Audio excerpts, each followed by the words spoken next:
এরপরে 1972 থেকে 2024 সাল ভারতীয় আধিপত্যবাদী সংবিধানের মাধ্যমে বাংলাদেশের মানুষ শাসিত হয়েছে।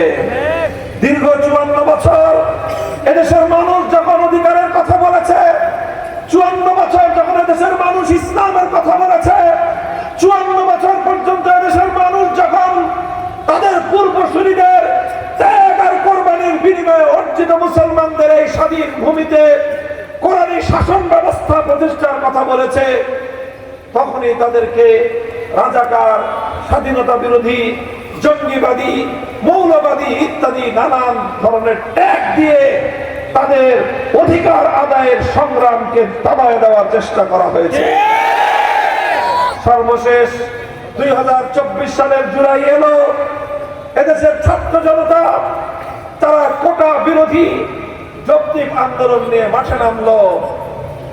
ছাত্র জনতা যখন চাইল যেন কোটা নয়, দলীয় দালাল আর দলীয় লাঠিয়ালদের নয়, মেধার ভিত্তিতে বাংলাকে নতুন করে গড়ে তুলতে হবে।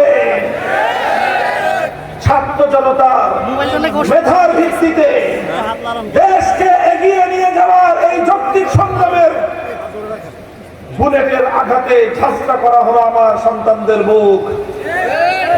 স্বাধীন বাংলার মাটি রঞ্জিত হলো এদেশের শ্রেষ্ঠ সন্তানদের শাহাদাতের রক্তে।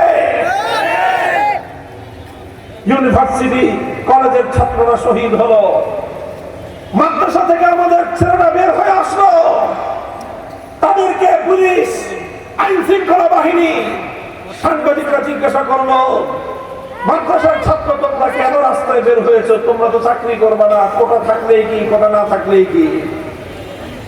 আমাদের সন্তানরা তখন বলেছিল আমরা চাকরির জন্য আন্দোলনে নামি নাই, আমার ভাই যারা ভার্সিটিতে পড়ে তাদেরকে কেমন ভাবে তোমরা খুন করলো, আমি আমার ভাইয়ের রক্তের প্রতিশোধ নেওয়ার জন্য রাজপথে এসেছি।